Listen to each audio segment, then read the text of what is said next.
Ibu-ibu yang dirahmati Allah SWT, ayat ini menggambarkan kepada kita tentang apa yang akan dialami oleh orang-orang kafir yang dahulu telah diberikan Allah kesempatan yang panjang hidup di dunia ini.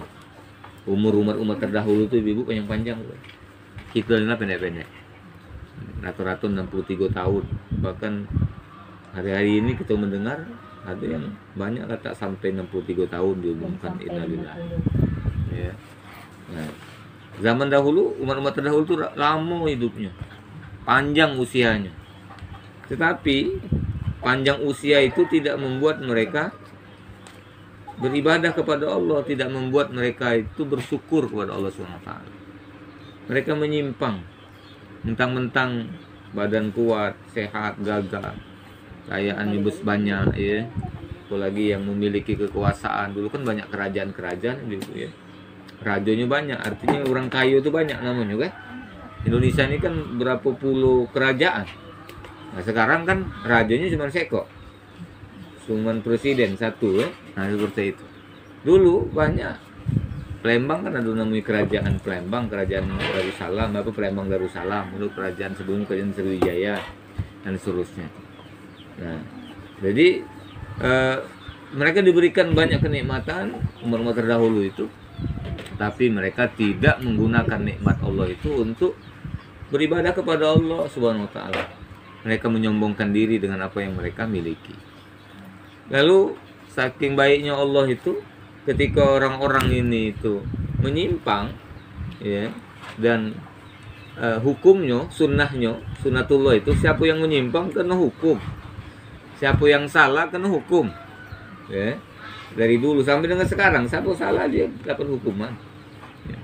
Nah, jadi tetapi Allah SWT yang Maha Rahman Maha Rahim belum nak menghukum orang-orang yang kafir itu sebelum dia nunjuk kesempatan lagi. Kita sebut kesempatan kedua, mestinya lah digari azab mereka itu. Tak usah lagi nak nak diingatkan lagi, karena tahu, ya, mestinya, ya, manusia ini kan naruh akal, ya. Allah Subhanahu wa taala itu memberikan kita kebaikan ini tidak mungkin untuk kemudian agar membuat kita ini berbuat sekehendak kita, tidak mungkin, ya. Nah, kita pasti disuruhnya untuk beribadah kepadanya. Nah, tetapi Allah sekali lagi memberikan kesempatan yang kedua. Katakanlah mereka ini biar tak ada membantah nanti di akhirat, ngapa kami masuk neraka ya Allah, mereka itu. Padahal kami belum diberitahu apa salah kami, misalnya belum beritahu. Nah, dalam Al-Quran Allah jelaskan doa ini seperti itu. Gunanya diutus Nabi Rasul itu agar jangan nanti di akhirat itu mereka tak ada dijadikan alasan, ya, dijadikan alasan bahwa mereka ini tak tahu. Nah, itu. Kami tak tahu, kami kini salah rupanya. Nah, tak tahu, karena orang beritahu kami. Ya. Maka itu diutuslah para Nabi Rasul itu. Ya. Yang itu ditambah tadi ini memberikan kesempatan kedua. Jadi ingatkan, oh, kamu tuh salah, tak jadi ini, tak jadi cak itu, harusnya seperti ini, ya.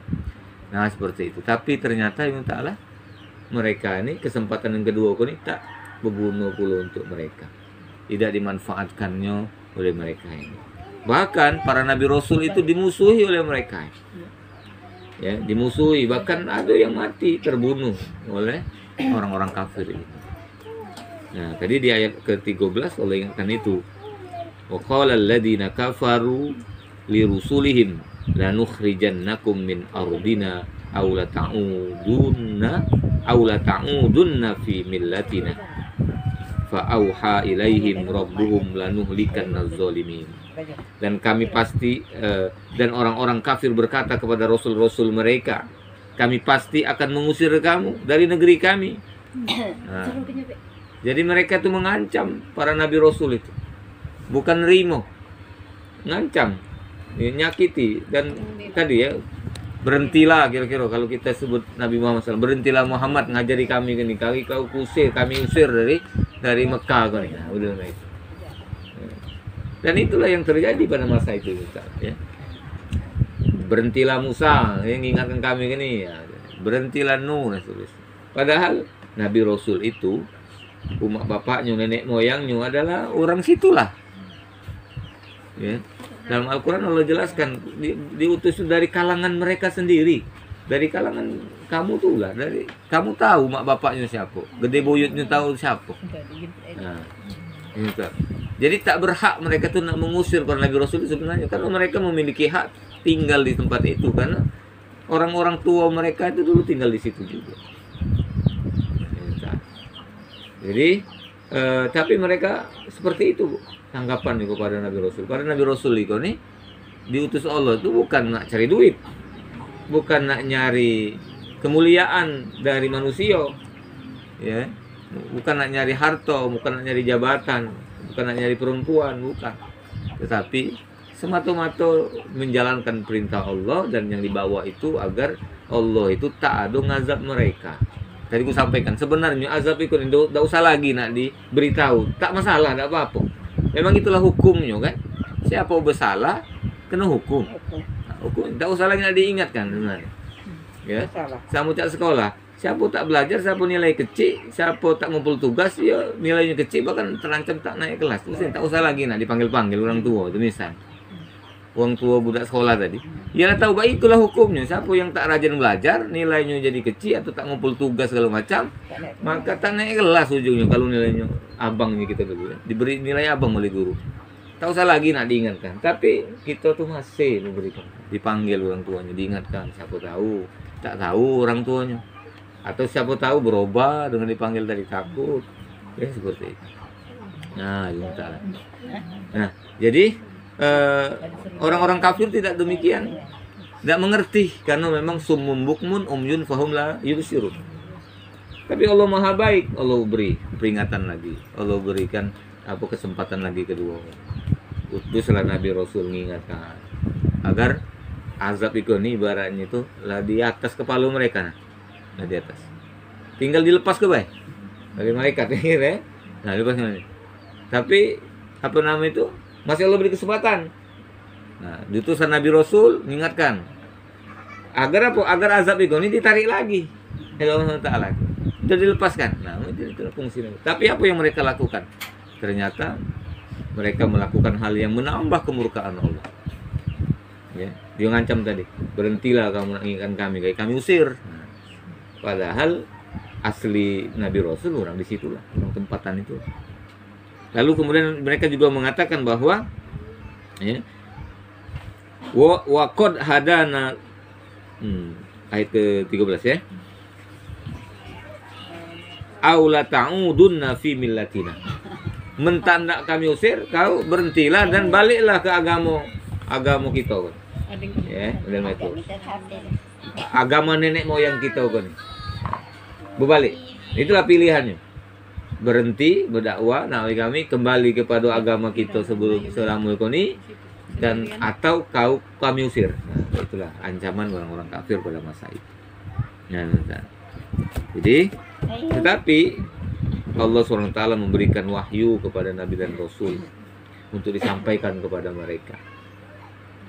Kami pasti akan membinasakan orang yang zalim itu. Pasti akan membinasakan orang-orang yang zalim itu. Ya ayyuhalladzina amanu may yartadda minkum an dini fasawfa ya'tillahu biqaumin yuhibbuhum wa yuhibbuna azillatin 'alal mu'minina 'izzatin 'alal kafirin. Ya. Oh ya, orang beriman, barang siapa yang murtad keluar dari agama Allah, ini kafir, maka Allah akan mengganti, Allah akan bangkitkan generasi yuhibbum wa yuhibbuna, yang Allah mencintai mereka karena mereka mencintai Allah, yang mereka lemah lembut dengan sesama mukmin, yang mereka tegas dengan kekafiran, yang berjuang di jalan Allah, la yakhafu walau matalaim, dan mereka tak takut celaan orang-orang yang suka mencela. Allah berjanji seperti itu. Jadi kerugian kita dewek kalau kemudian kita ingkar kepada Allah, ya, itu nanti akan diganti oleh Allah Taala dengan generasi yang lebih baik daripada kita. Naudzubillah, ya. Kita berharap pada Allah SWT, generasi kita ini bukan generasi pengganti, tapi penerus kita, bukan pengganti kita. Tuh, ya. Neruskan kebaikan-kebaikan kita, ya. Neruskan kesuksesan kita. Itu yang kita harapkan, bukan ngentikan kita. amun ngentikan itu kan makna yang digenti. Artinya kalau main bola itu kalau digenti di lapangan itu berarti mungkin main orang yang digenti tadi lah tak bagus lagi. Lah jahat. Entah kalau kejerian, apa kelaleman salah misalnya kan. Ada digenti yang main baru. Nah, yang diharapkan lebih bagus lagi. Nah, jadi itu yang kita harapkan.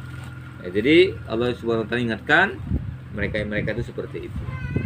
Nah, Ibu Ta'ala gunanya Allah Subhanahu wa taala bacakan lagi kisah orang-orang terdahulu itu ke hadapan kita biar kita mendapatkan pelajaran. Ya. Apalagi saat ini kita masih dalam keadaan kesulitan, kesusahan hidup.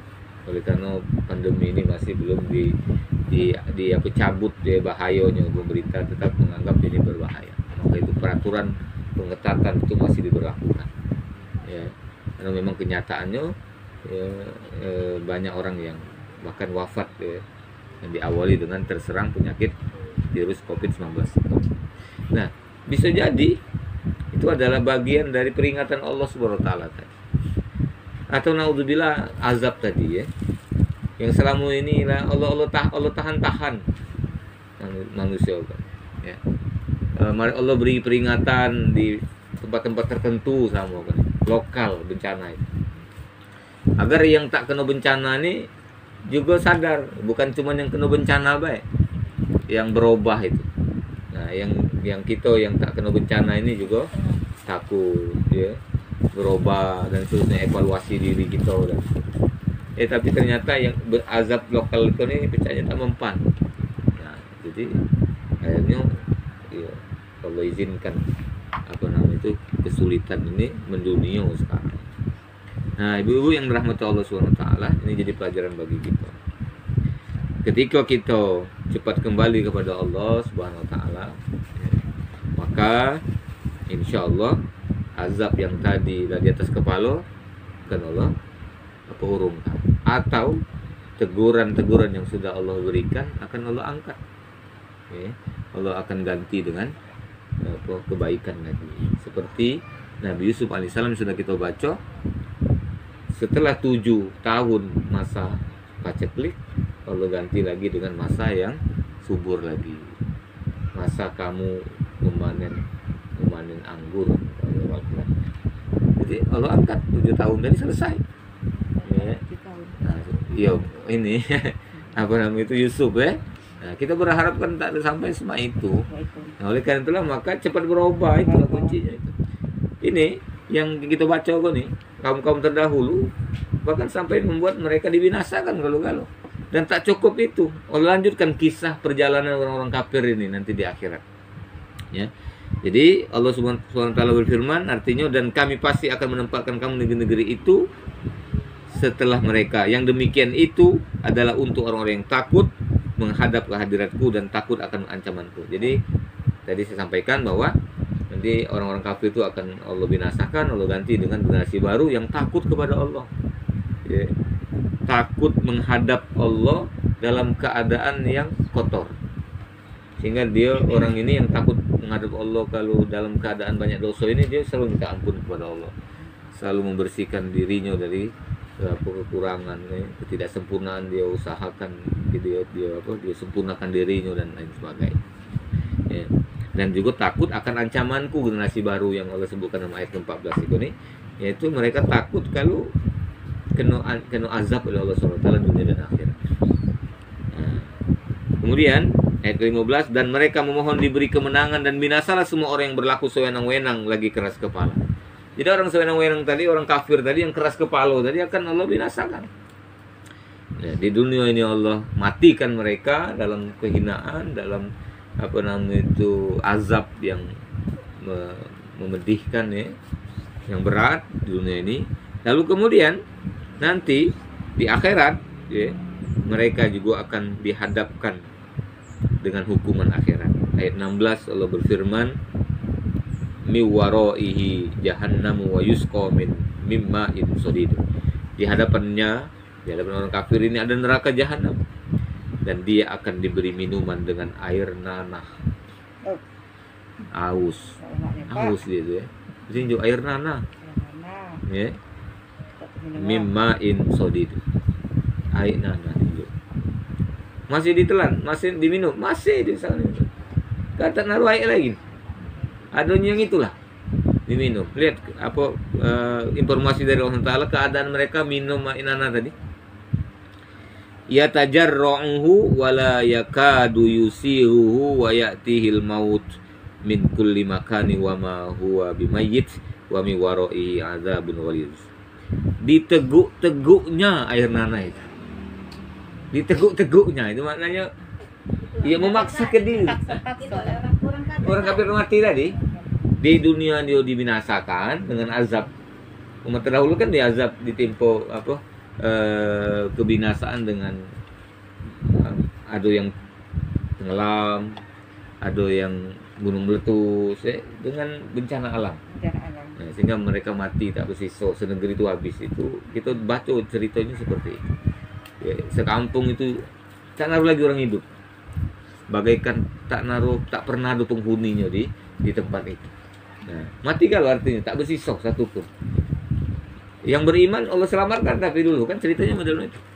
Nabi Nuh kan disuruh mau kapal dulu.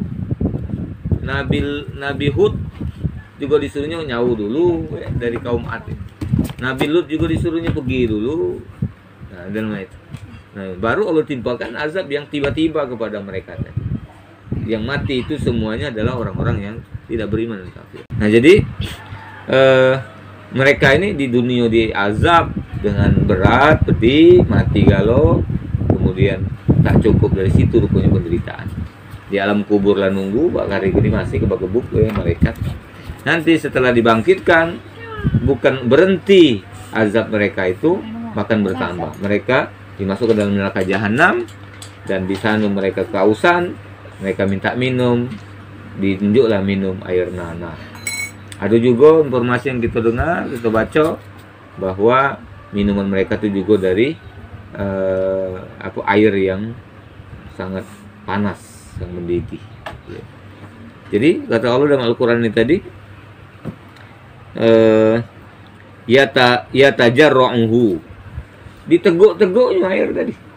Kita naruh minuman lain kan haus, diteguk-teguk. Sama cak kita kehausan kata air, kecuali air panas tuh lah, masih diteguk tuh lah. Masih, walaupun dikit-dikit kan, nah diteguk-teguk. Nah, walaupun meneguk itu air panas tadi, air nanah tadi, ialah panas, ialah mambunya kayak ketok tak mak. Nah ini rasanya juga tak lemak, ya. Tapi dan Allah sebutkan tadi dalam Al-Quran di ayat ke-17, ibu ya, wala yakadu yusiruhu, ya, dan dia hampir tidak bisa menelannya. Hampir tak baca nelannya. Iya.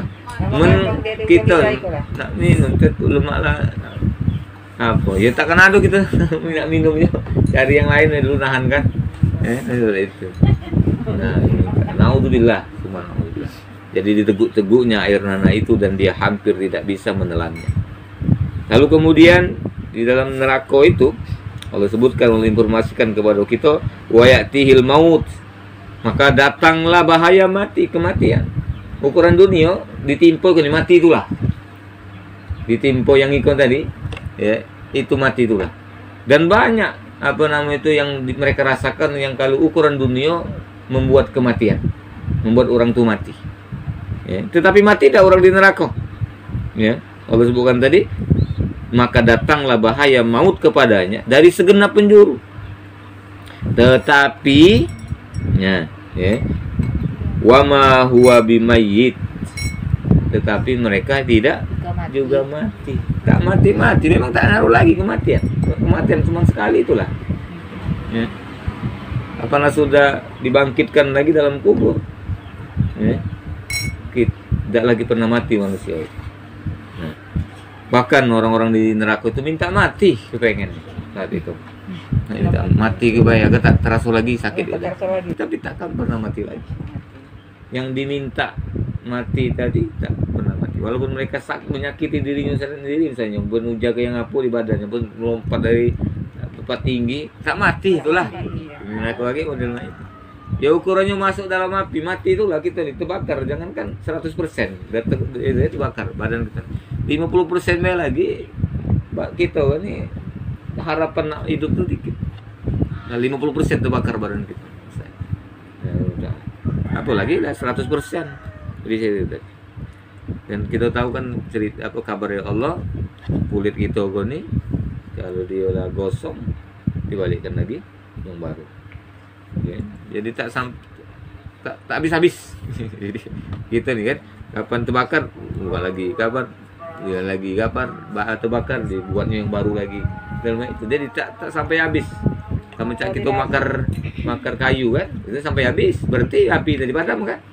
Nah, ini enggak. Jadi supaya itu warna terus sama dengan kita melepaskan kayu baru. Kayu baru. Sorong terus kan? Nah sama dengan itu lagi kita badan orang-orang itu bukan badan gitu Nah jadi Allah sebutkan seperti itu, dan di hadapannya masih ada azab yang berat, banyak lagi azab yang mereka akan merasakan itu.